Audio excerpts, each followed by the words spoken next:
Coaches, what's going on? It's Coach Ian Tatum here, back on the clinic series. Today, I'm bringing back a guest of the show that's been on here many times, Coach Shawn Cooley. Before I bring him up, Coach has been, like I said, on here many times. He's going to talk about getting the most out of your quarterback. He's got a funny story to tell with that. Coach is former OC and assistant head coach at Hickson High School in Tennessee, in the Chattanooga area.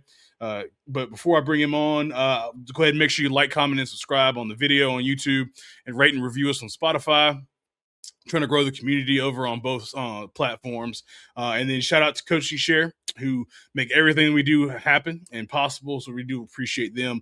It's your one-stop shop for coaching resources at great value. And then First Down Playbook is how we do all of our diagrams on the YouTube channel where we do scheme and stuff. And they have a great place to put all your diagrams and your database for your plays. And you can do scout cards and get it out to your kids really easy.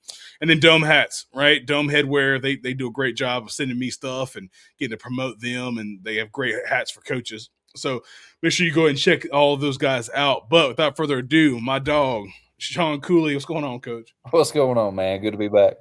Yeah, man. So, in all the videos we've done, we've never done a sit down. Hey, let's talk about you, right? Let's talk about who is Coach Cooley. So we're gonna have a little bit of a conversation. So, talk to everybody about who is Shawn Cooley, and then where did you grow up, and like your coaching journey in that avenue.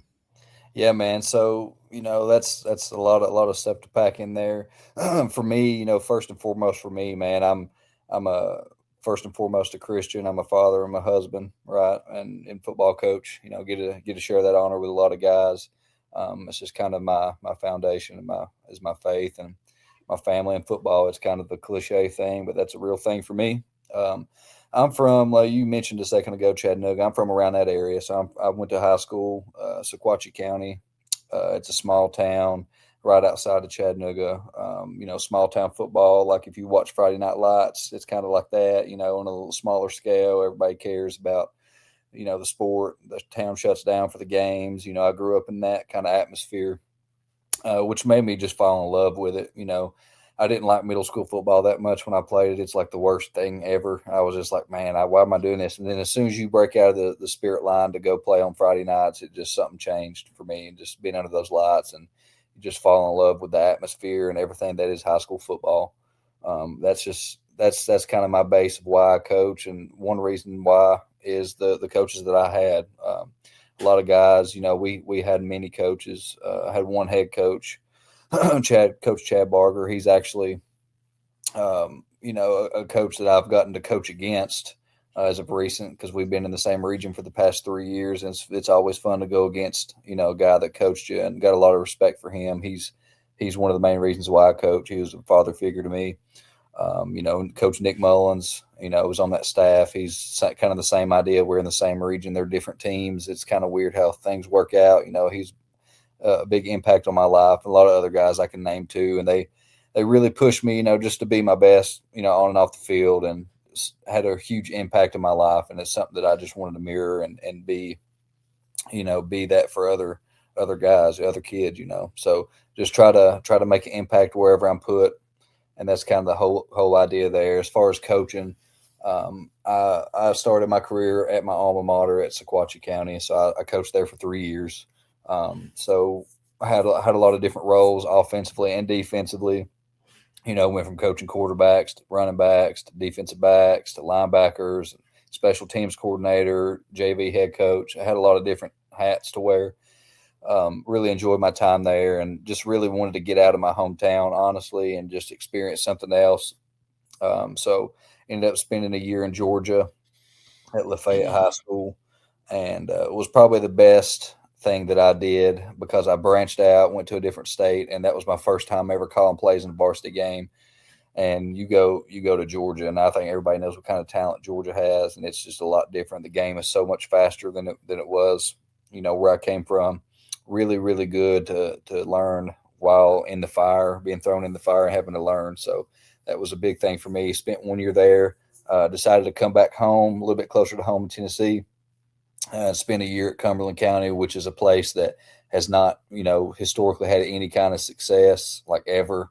And that was a year that really tested everything about who I was as a man and as a coach, because you don't have the most talented kids probably every week you go out. You got to learn new ways to move the football. It's like stuff that I set up before in Georgia that would gain 15, you're gaining 4 yards, right? So our fastest kid ran a 5.340. It was a test. It was a really really tough job, but that was one of the best things going from Georgia to that school in Cumberland County. It was one of the best things that I ever did, because you go from having athletes in one place, and then you go from not having very athletic kids to how can we get these kids competitive at test who you are as a coach.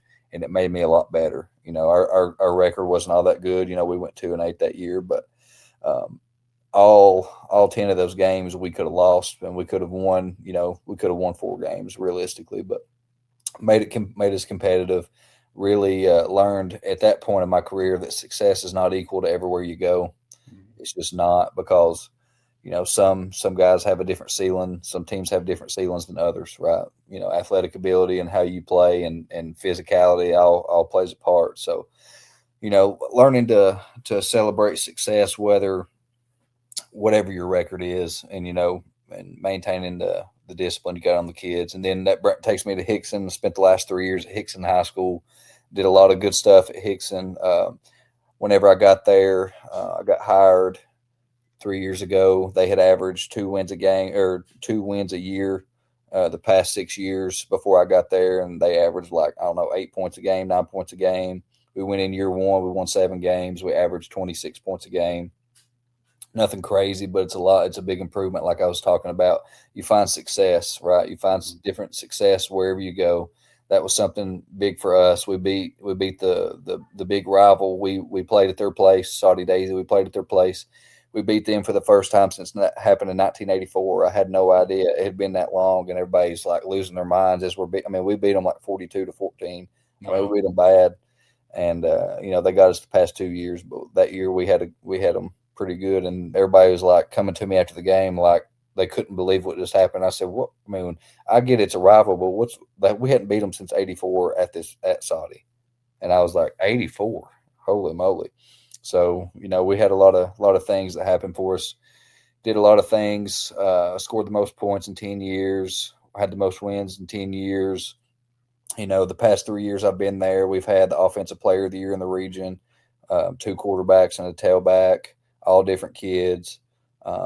Had one of the top offenses in our region, year in, year out. So it was a great run there. You alluded to that's in the past for me. I'm taking a step away from Hickson and kind of going to see what's next. So what's next? I'm kind of free agent, looking at opportunities. So looking to go somewhere and continue on the success that we've had. So that's kind of me in a nutshell right there. No doubt. Well, so personal side right there, great. I love it.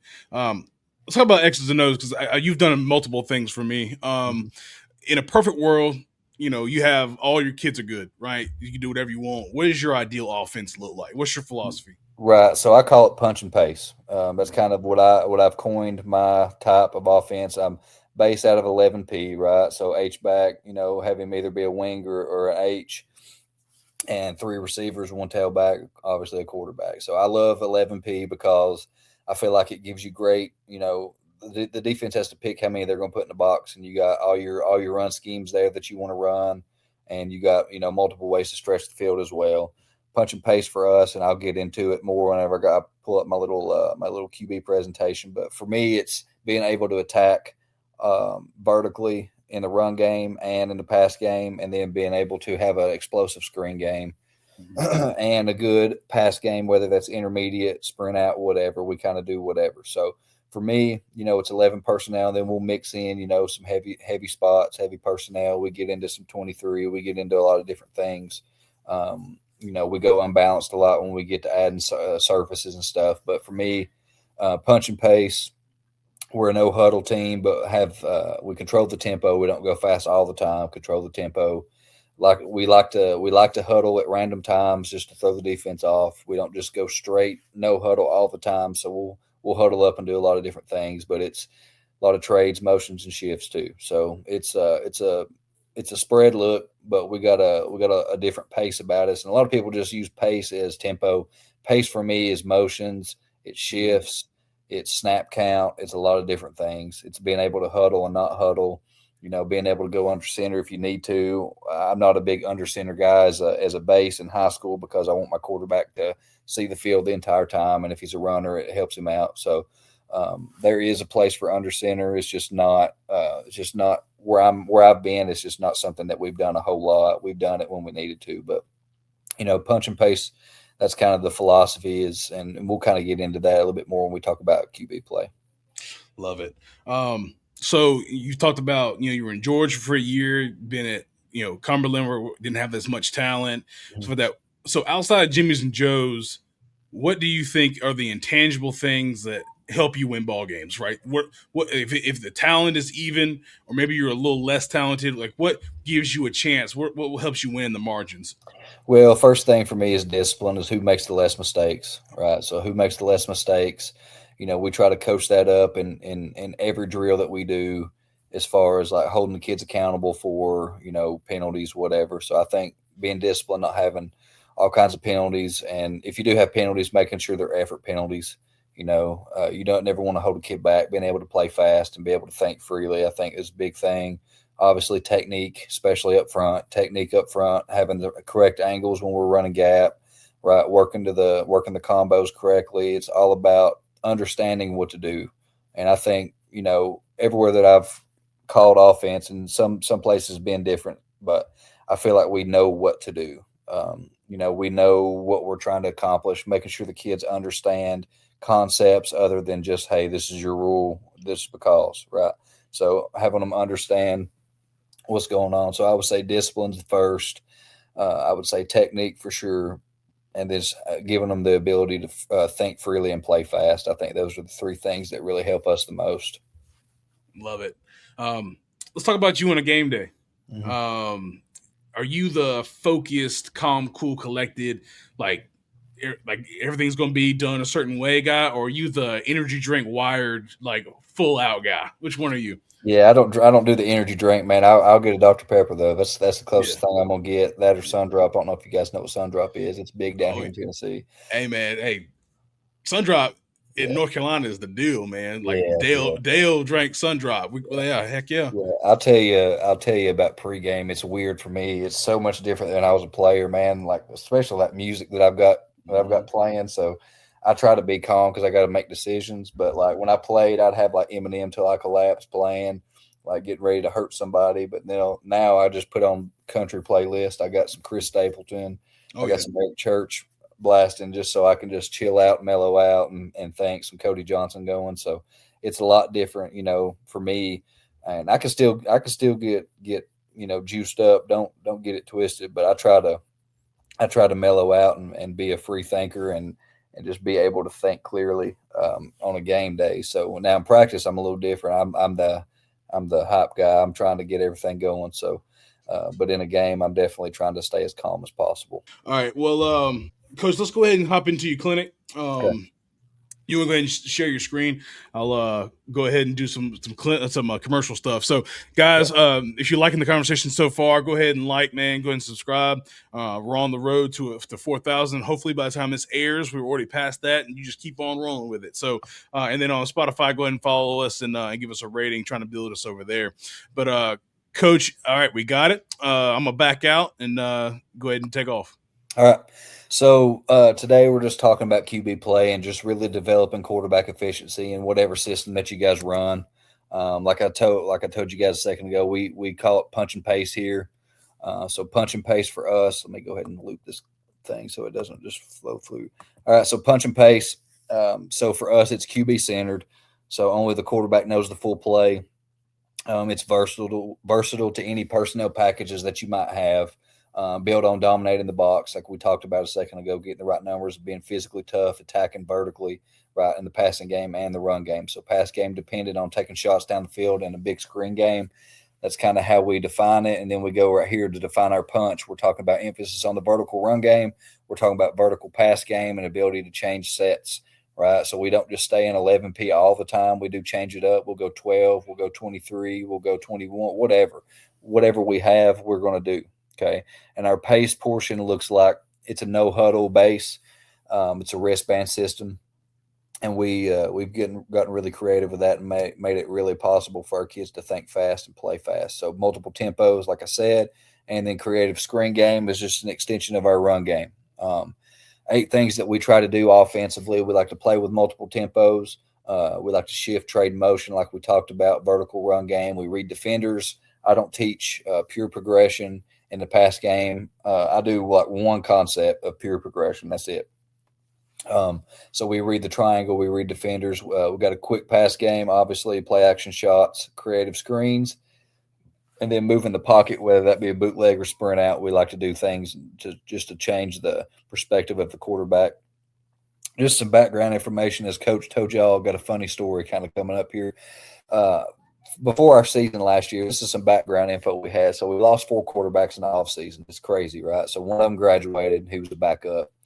We lost 3 to transfer. So one of them, our starting quarterback from last season, who set the high school, set the Hickson High passing record as far as yardage, he transferred to, actually, it's ironically enough, my hometown that I talked about a second ago, Sequatchie County, and he was going to go play receiver there.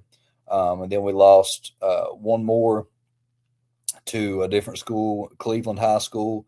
He went to play receiver as well, and then we lost another one who moved all the way to Nashville. So his was I think court mandated. He had to go. So we ended up doing what everybody else does in that situation. You move your center to quarterback, right? That's kind of what you do. No, just me. Okay. So we moved our starting center to quarterback for the 2020 from the 2024 season. So he started at center for us the previous season. So we moved him to quarterback. He had played some JV quarterback in spurts as a freshman. And he's a lefty. We knew he could throw it okay, and he's a bigger kid. What he did for us this year, he accounted for 1,605 yards. He had 26 touchdowns, which tied Hickson High School touchdown record. So he tied a record with a guy that won Mr. Football. He threw for 50% completion, which isn't really, really great, but it's not getting you beat, right? So it's pretty good for a center. So he set, like I said, he set the school rushing record for touchdowns in a single season. He tied that record with 26. He led us to being a runner-up in the region. We hosted our second playoff game in 3 years, which is a big deal. They hadn't done that in a long time. And we had most offensive touchdowns scored as a team since 2014. So it's been 10 years or so, 10, 11 years, the most offensive touchdowns we scored in a year. So how we did it, we just adapted to his strengths, right? He's a fullback type body. He's about 5'11". He's about 200 pounds, 205. He's really, really physical kid. Obviously played offensive line. He's going to be physical.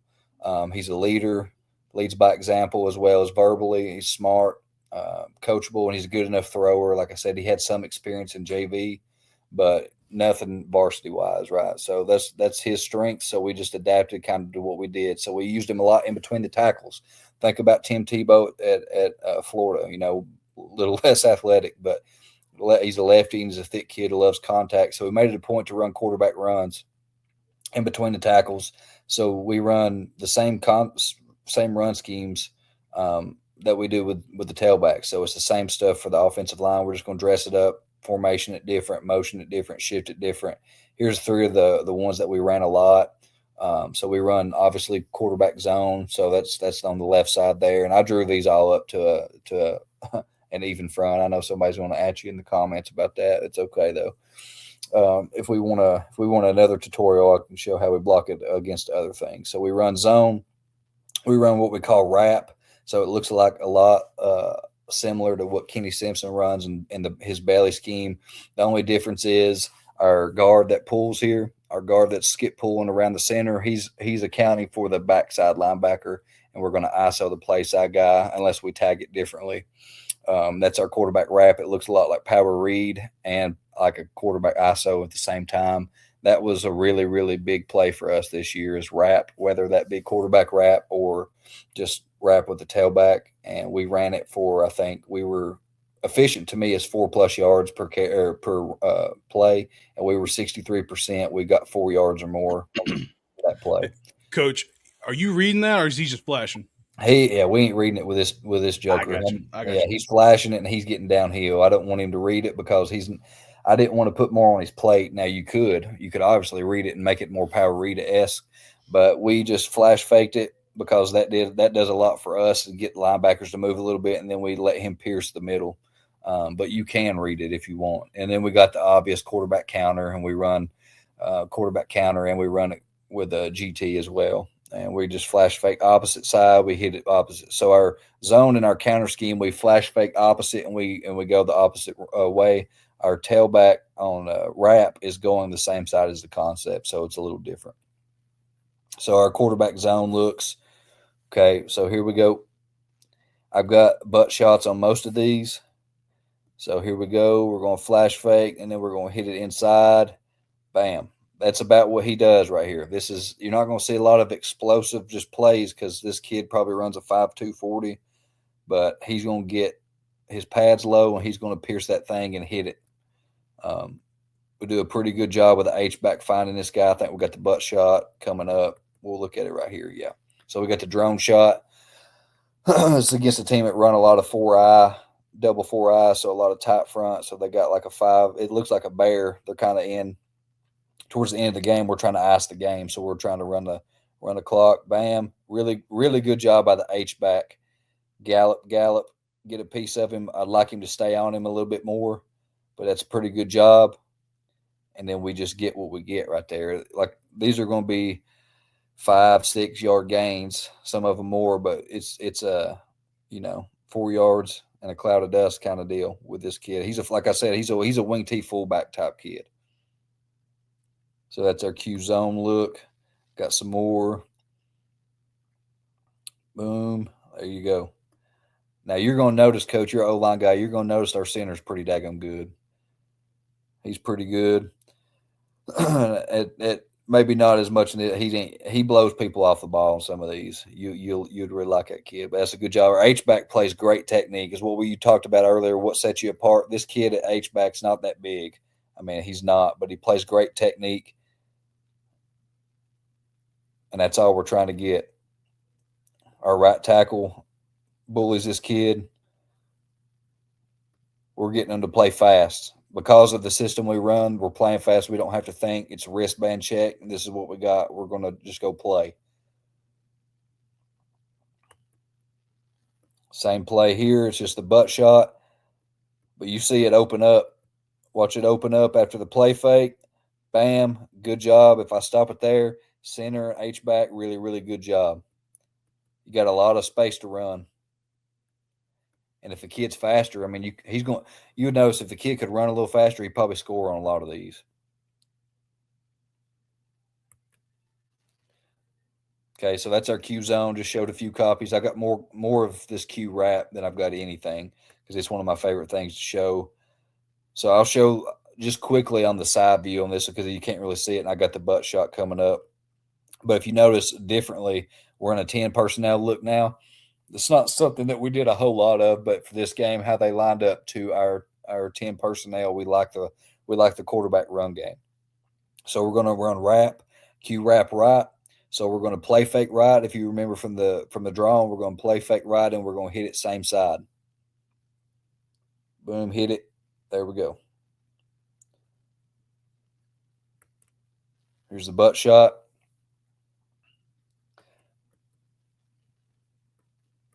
Boom. They flow with the tailback. And we just hit it A gap. You see the safeties, coach. You see why we like the Q run against this front or against this set that we got, our 10 personnel set. They're playing that hard cover 2, deep safeties. If you get that, you got a quarterback that's a willing runner. You got some space to hit.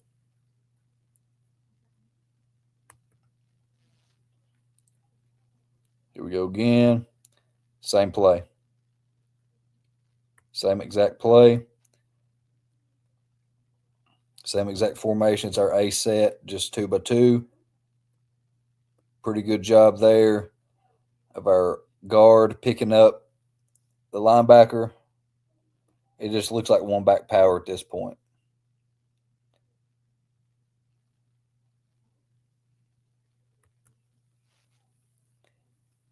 I've got several of these from the ace, and I promise I'm going to get to the 11 personnel looks and some empty looks with it too.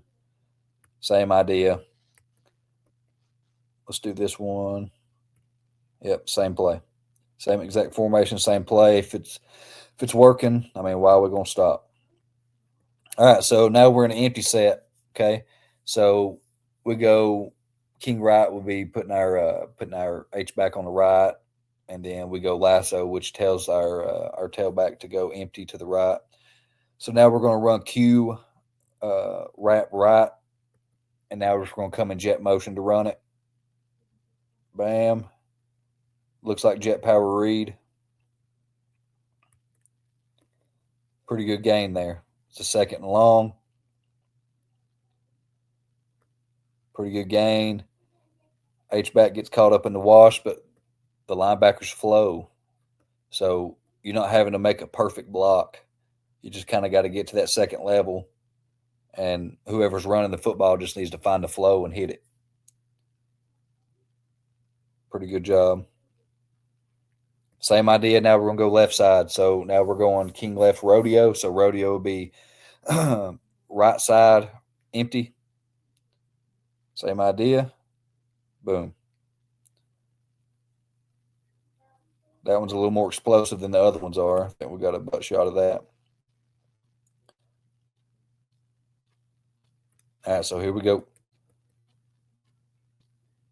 Reading flow. We end up ISOing one guy because there's only one linebacker in the box. Nobody bumps with the motion. And on the play side, man, we're just going out, out. Out, out. Good play.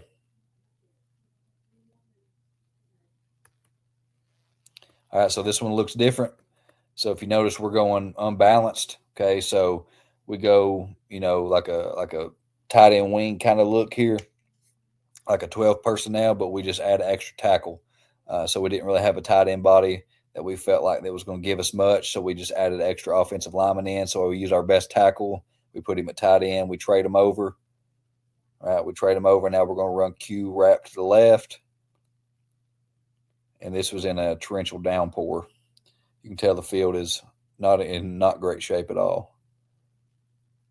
So here we go. We trade. Good gain. This is the same play. Butt shot. We'll trade them over. We didn't get much different of a look. They just switched linebackers. We didn't get nobody bump really down. Bam. Not too bad. Pretty good job by the H back there, just trying to find the hole.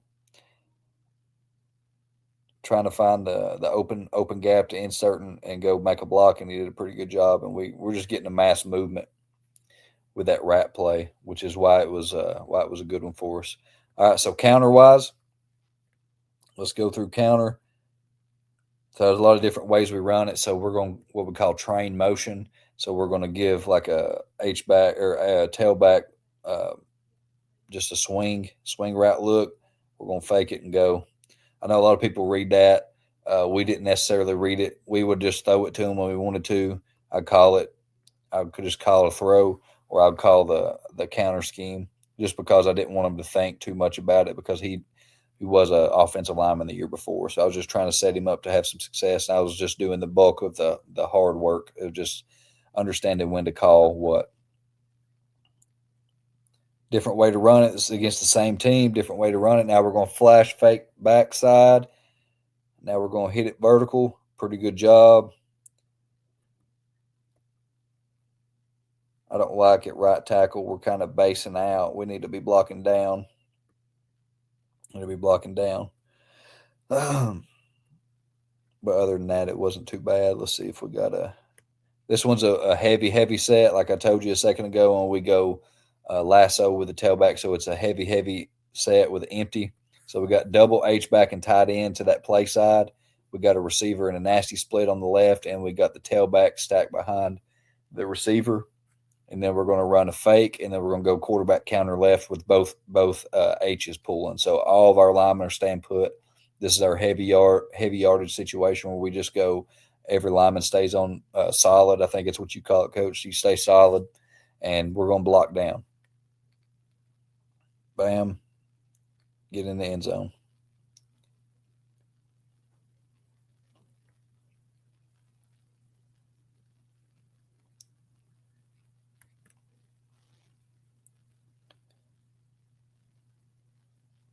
All right, another counter. Just kind of the traditional way to run it. Fake across the backside, hit the counter to the left, get a kick out, get a good wrap by the H-back. Pretty good double on the play side. Actually, that's not a double. It looked like a double. He just good down block by the left tackle. Hit it. Get what we can get. This is probably my favorite way to run it. This is the first year that I've done this. So we're going jet, quarterback counter right.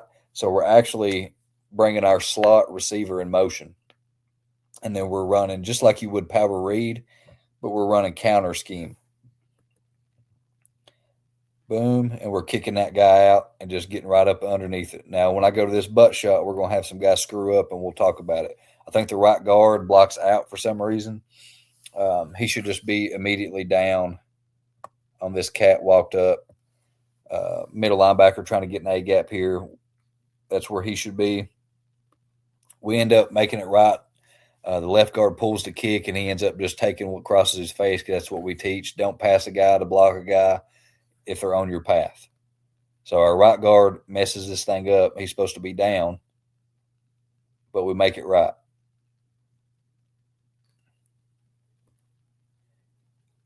This was I really like this play, especially when you run a lot of jet like we did.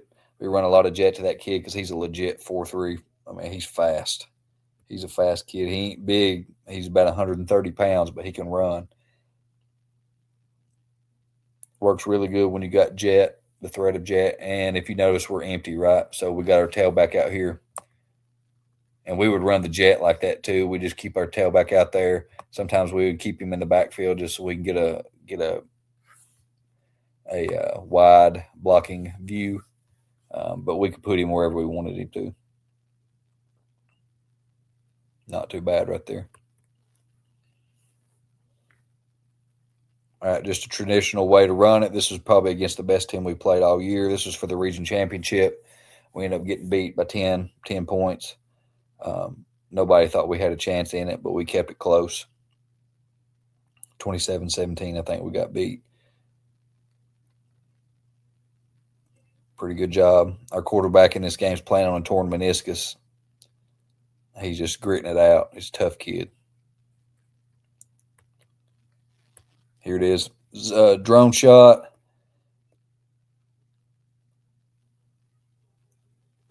Watch the H-back. Talk about technique. Watch this. That's a pretty good job. That's a pretty good job keeping your eyes inside. Not bad down on the play side. Would love the left tackle to get his head across. They play it pretty good. Love him. He's getting some movement, but love for him to get his head across. And then the safety makes the tackle, which is what you want to happen. It's our playoff game.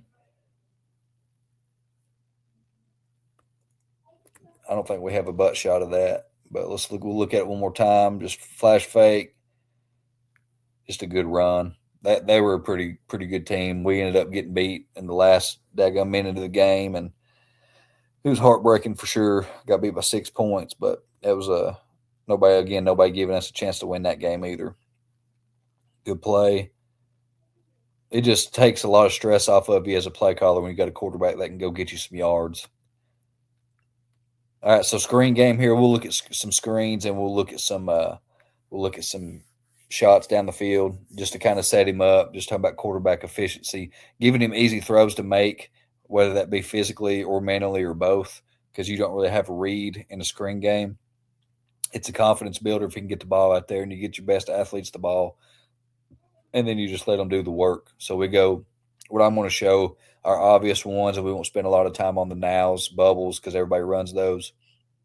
We will show you uh, some types of tunnels that we run, and an empty set tunnel that I really like this past year. So we'll start with just our nows, just easy throws, and we won't spend a lot of time on them, but just getting the ball out, right? Just spinning it, getting the ball out. You haven't seen this kid throw yet. He just ran it the whole time.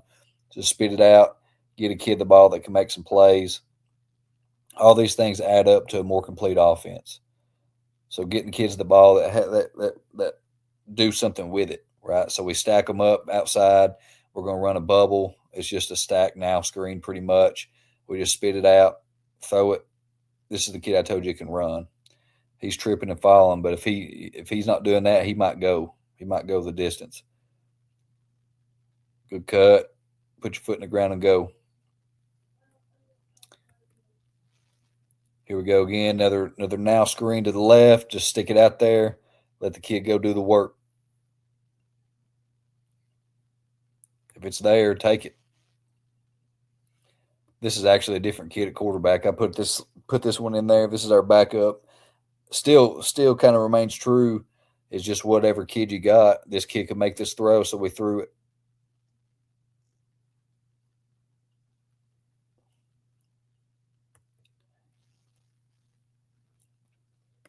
This is a pretty good play right here. This is a bubble tunnel. We like it. So we with our number 2 receiver, we're going to simulate the bubble. We're going to backpedal for 3 steps. Then we're going to get in the tunnel. We're going to literally run a tunnel screen off of it, and we're going to block it that way too. Bam, get in there, get in the tunnel, and go score. One of my favorite ways to run the tunnel is with the number 2. A lot of people don't do it as much, but I found that number 1, he gets in the tunnel a little easier because he's closer to the quarterback and closer to the lineman. You know as well as I do, they don't want to get out there and run it to the wide side of the field. They don't want to get out there and block for number 1, right? So you let them get for number 2. It's a little easier to get there, and number 2 can run. So we're going to go score. Good play.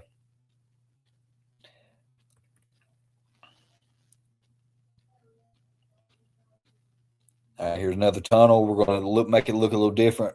We're in empty, so we're going to bring our tailback in motion. We're going to fake a run. Then we're going to spit the tunnel back to the boundary. Didn't gain a whole lot of yards there, but you got it at your arsenal if you need something like that. And our quarterback got drilled. No call. Here we go again.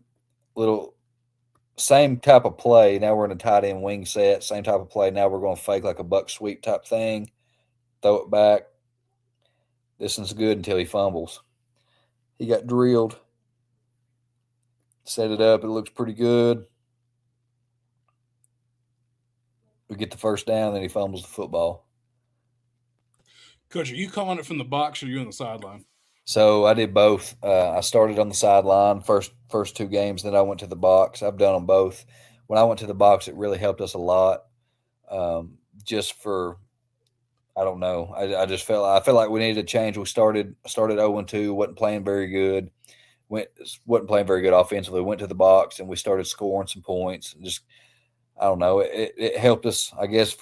It gave the kids confidence that I was up there, that I could see what we were doing and getting us in the best spot. And you don't have all the emotions about it up there, even though I like the sideline probably a little better just being in the game. But no doubt. Yeah, so I've done them both. Here we go again, another tunnel. Just getting a kid. I mean, you ain't going to block everybody out there. We coach them up to block a little better out there, obviously. But when you got kids that can just do that with the ball, you just kind of take it and let him do it, and then we'll try to fix it later. But if you're picking up chunks like that, that's what we're looking for. You go another one. Just make a play. I mean, we didn't block hardly a soul out there, but you know as well as I do, you get a kid the ball in space out there when dude's running to try to make a tackle to angle and he puts his foot in the ground and makes one guy miss. It's hard to make tackles in space. It's really hard. This is one of my favorite ways to do it. So now we're empty, and we're going to we call it Toyota, so it's a tailback screen. But we're gonna sprint. I know it's hard to kind of see it. I got another clip too. We're gonna sprint out 5 steps, which he don't go full 5 on this one because it's the first time we kind of ran it. And he's gonna turn back around and he's gonna throw it to a bubble tunnel right here, and we're gonna get in the tunnel and we're gonna go make a play. So sprint, bam, turn around, just an empty bubble tunnel type thing. We're selling the sprint out number one because it's obvious that we could sprint out and throw, but then we're just really letting the timing set up, trying to get flow going one way. I love that, Coach. But something that bothers me, if you want to go back to the top of the clip, Yeah. I know this is not y'all's place, but why are the stands not even in the 50-yard line? Yeah. I didn't even notice that. Oh my goodness, that is awful. Yeah, that's not good business right there. But No. yeah, it's not. Yeah, it's definitely not our place. But yeah, I didn't even notice that. He said that. I was trying to score some points. No doubt. Yeah, I love that play. Yeah, here's a better look at it. This is our place, so stands are a little better situation for you there. But here we go. A little better sail job. Get in there. Go make a play. Yeah, we release. I don't know what our right guard is doing, but he's supposed to be out on the screen path. He's not. He's supposed to have a peel. We call peel, which is for linebacker, peel for backer. But he didn't. But either way, we get a first down and we're moving the sticks. I'll show just a few past game things, then we can take questions or whatever else you want to talk about. So the thing that I've learned just coaching a lot of different types of quarterbacks is just don't force concepts. Only throw what they're comfortable with, no matter how much you like snag. If you can't throw snag, don't throw snag. Use formations to get the best matchup and simplify the quarterback thought process. And I'll show some examples of that in a second. Teach to read defenders, not progressions. I know some people will die on the heel of progressions, but whenever you got a kid in high school and you're in a pinch and like, hey, we got to play this kid at quarterback, I'm telling you, I mean, if you just set up concepts to read defenders, they're going to find that defender a lot easier than they're going to read progressions and remember which one's number 1, 2, 3, 4 in the progression. And you know, I don't ever want my kid to get to 3, counting to 3.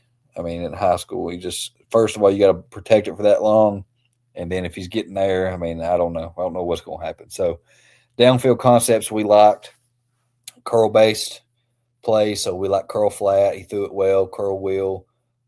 We post based. He threw the post really well. So we went meals, so we could do post wheel, which post wheel was the only progression that we ran. I'll explain that. And then vertical based shots. 4 verts or vert ISO is a lot like the wide choice concept. We just didn't give them a choice, and I'll kind of explain that too. But our curl concept, look, these were mainly sprint outs for this one for our curl. So for number 1 right here, we're going to sprint to the trip side. Obviously, we're going to have an inside release curl from number 1. We're going to have a corner route by number 2, and then we got the flat route coming. For curl flat, that's our Colorado play. And you're going to notice our number 2 receiver doesn't get a great corner route all the time. This one looks okay, and then some of the other ones are pretty janky, and we had to really work on that with him.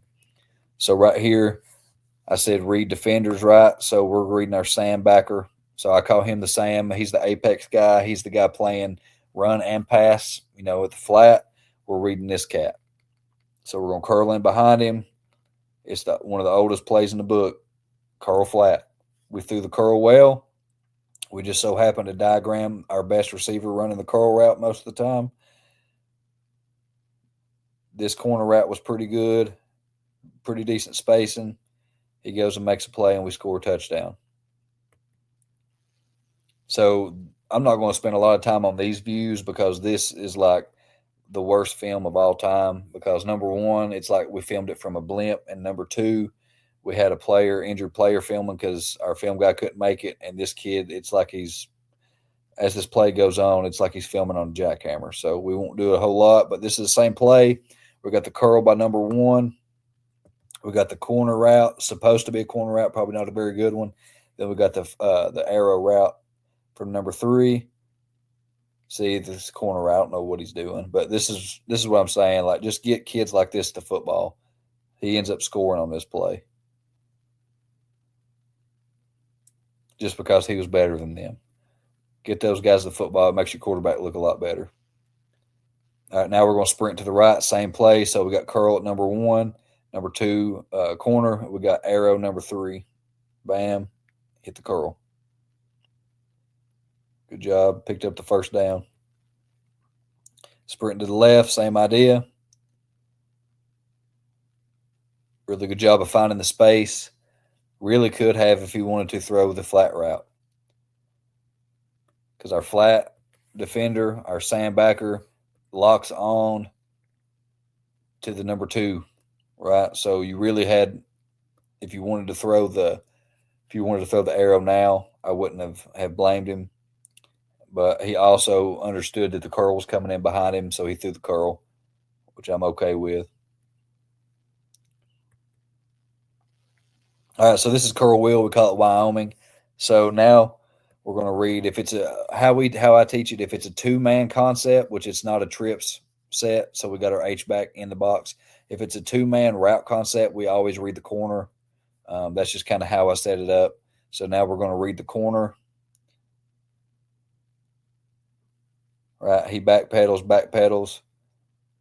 I don't really know what their outside linebacker coverage is playing. I don't know if it's like they're not playing man, but he's like acting like he's playing man. They base out of cover 3, so I don't know what he's really doing, but it's a good read by our quarterback. It's a 4th and 6, so he knew kind of what he wanted to throw there. We set it up. We get the first down and a little bit more. So in the majority of our 3-man route concepts, we read the sandbacker, but we could also read the safety too, and that'll come into play in just a minute. This is the same play as the Wyoming, so this is curl wheel. Hits the curl. Reading the corner. You can't really see the corner, but he's off a little bit, and they're playing man. I really diagrammed this specific week, to throw the wheel route. As you see, he was going to have the wheel route wide open, but he liked the curl. He knew he's confident in the curl. Like I said a second ago, he's confident in the route, and if it's open, he'd throw it. And if he's a high completion percentage on it, then we'll take it. It's a first down. All right, here's your curl flat, Colorado again. There it is. If the curl's open every time, we're going to throw it. All right, post-based concepts. So this is a scrimmage. So like I said, sometimes we run when we run our trip sets or our 3-man concepts, most of the time we're reading the outside guy, the outside backer, which is our Sam. But we're running the Mills concept, so now we're going to run the safety. We're going to read the safety, I'm sorry. So now we're reading the safety. Sorry, I don't know what just happened right there. Let me get back to it. I don't know what I clicked on. It won't take me too long to find it. So we're running what we call Utah. So Utah is a Mills concept, which Steve Spurrier kind of introduced and made famous. So we're going to read the play side safety. We got a post by number 1. We got a 10-yard dig by number 2, and we got the arrow route by number 3. We're going to read that play side safety. So let's watch and see what he does. We got a play fake. Bam, he sits on the dig. We're going to throw the post. So it's something Jake really threw well was the post. He put good air under it, and he had pretty good timing with it. Pretty good read on that. Good throw, good catch. All right, so this is the same exact play. Okay, so a second ago when I talked about formationing your guys to be open, so our best receiver, this is how they guarded our best receiver when he was soloed up, especially to the field. So we ran our Mills concept. So usually it'd be a trips left set, a Leo set for us. All I did was put our other receivers to the right side. They're still going to run the same routes, and he's got a post on the isolation with this kid that couldn't cover. So Jake understood that if I put our best receiver by himself and ran a concept to his side, he was who we were isolating to throw it to. So he didn't even look anywhere else. he understood that it's a one-on-one ball because the safety's playing on the hash, on the far hash, to the boundary. So now we're just going to work the post against that kid. That's an easy pitch and catch for them.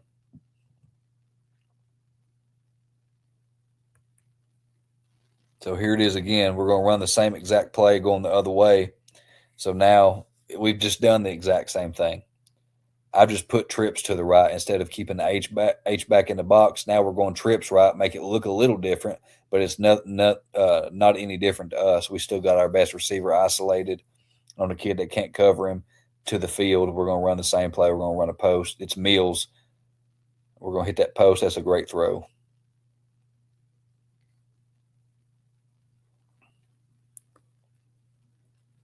Making them comfortable with throws that they feel confident in. So I had to base my passing schemes with posts, with curls, and with vertical shots.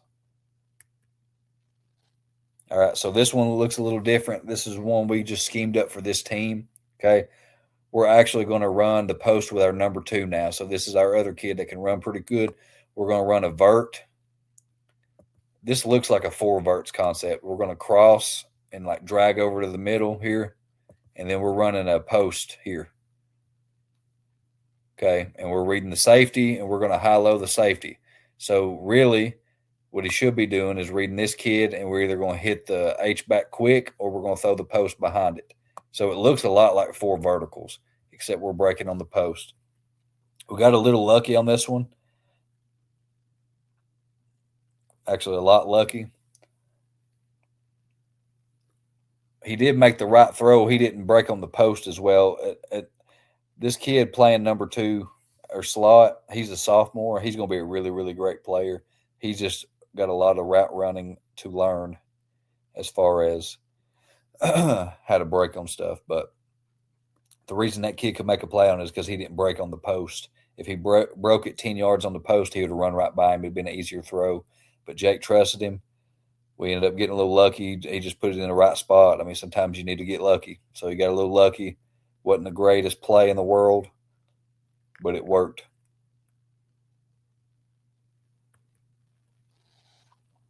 All right, so here's another post-based way to run. This is the actual progression, the only progression that I run, and it's to the boundary side. So we're working post with number 1. We're working a wheel with the tailback. So that's our post wheel concept. So we're post wheel. So he's looking at post number 1, wheel number 2, because the post will pass up. If you look at wheel first, the post will pass. So we're going post wheel. He sees the post. He hits it quick. I got a lot of these. This is one of our best plays. So now we flex them in, and it almost creates like a mesh kind of look. So we flex them in. I know this is a far away camera, but we're going post here. And then we're going to go wheel with the tailback. Nobody covers the wheel. We throw it. Our kid gets in the end zone. So we went post wheel. Post was taken.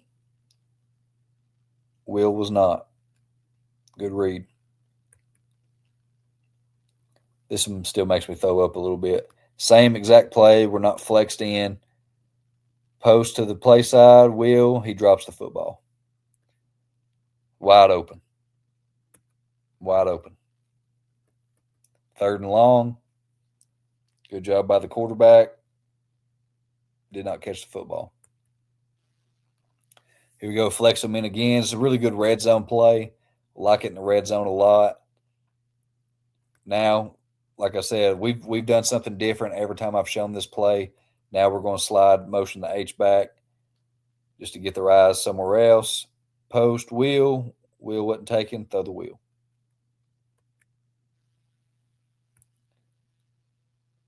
Same idea. Now we're going to motion our receiver over. So making it look different every time. Throws a good back shoulder football. Gets hit in the process. He's one tough kid, man. Tough. Would not come out of the game. Bam. Really good job. Really good throw. I mean, really good throw. Back shoulder. And after he called it, he made a play. All right, here we go again. Now we're going to jet motion the receiver. So every time we've ran this play again, we've done something a little different. Bam, there it is again. All right, some vertical concepts, and then I'll be done with this thing. So this is just a vert ISO. So we're literally saying go deep, and we're going to throw you the football. I mean, sometimes you just got to be that simple. Sometimes you just got to take shots. So we're going to isolate him up, and we can do it in a 2-receiver set too. We're going to throw our best receiver the football. He scores. This is one of the better throws and better catches in high school that I've seen as far as looking like a next level type. Bam. He threw the vertical really well. He would place it great. One reason is because he didn't have a crazy strong arm. He couldn't really overthrow it. Here's the butt shot of it. Make it look a little better. Bam. Really good play. All right, same deal here. Go deep. He underthrows this one a little bit because he had good coverage. He told me he meant to do it. I don't know if he did or not. He underthrew it a little bit. We come back and catch it. I'll show you the butt shot. You can't see the full film on the other one. Okay, so we start off on 2x2. Now we're going to, I call it shave motion. We're going to shave the H back in. We had a freeze call. Now we're going to get the tailback set. Bam. Chunk it up. Underthrow. Way to make a play.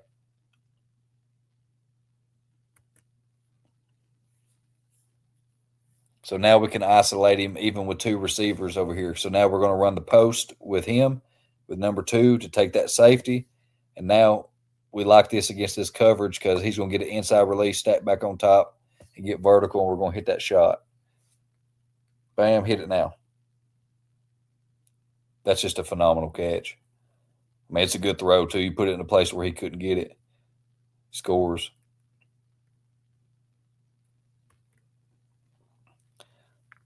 Here's what I like in our offensive line coach. He said his butthole would pucker up every time I did it. When we got backed up, I'm taking a shot most of the time. This is the first play. We get the ball on a turnover on the 3-yard line, first play. Hit him on the money. 97 yards. Same exact play, just a vertical. The corner was getting a little lazy over there. Didn't think we were going to take a shot, and we just run right by him.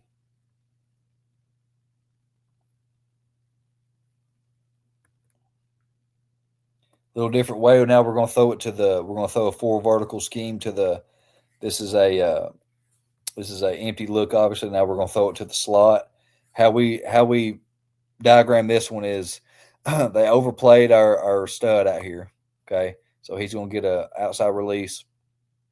We're going to have our H back cross the safety's face. Whenever we motion across, their Sam backer fits the run. So on film, we saw he would fit the run, which left that whole seam shot wide open. So this is what we diagrammed up. Bam, hit it now. Really good throw. Being just calm, poised, just flipping his feet, throwing it, hitting the seam. Yep. So I know Coach is going to get into it, but if you guys need, I've sent you whatever you need. If you learn anything, that's awesome. I got my email set up here. I got my Twitter handle. I got my phone number.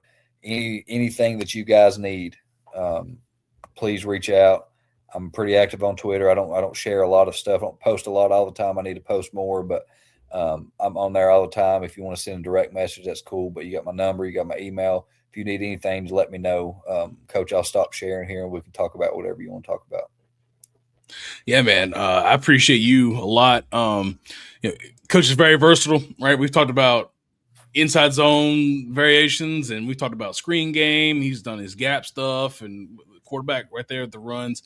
So he can get into anything you want to talk about. So if you want to reach out to Coach, please do it. Wealth of knowledge. And I know he's going to land on his feet, and where whoever gets him is going to be doing some great things on offense. So I appreciate that, Coach. Yes, sir. Absolutely. Anytime, man. Yeah, man. So that's Coach Shawn Cooley. That's my dog, man. I got a lot of love for him for helping us out for any time we need to talk offense. If you like this, go ahead and make sure you hit like, and you might as well subscribe, man, if you lasted this long. But until the next video, I'm Coach Ian Tatum. Make sure you are coaching for the kids. Make sure you're living your purpose, and let's go score some points in the defenses. See y'all in the next one.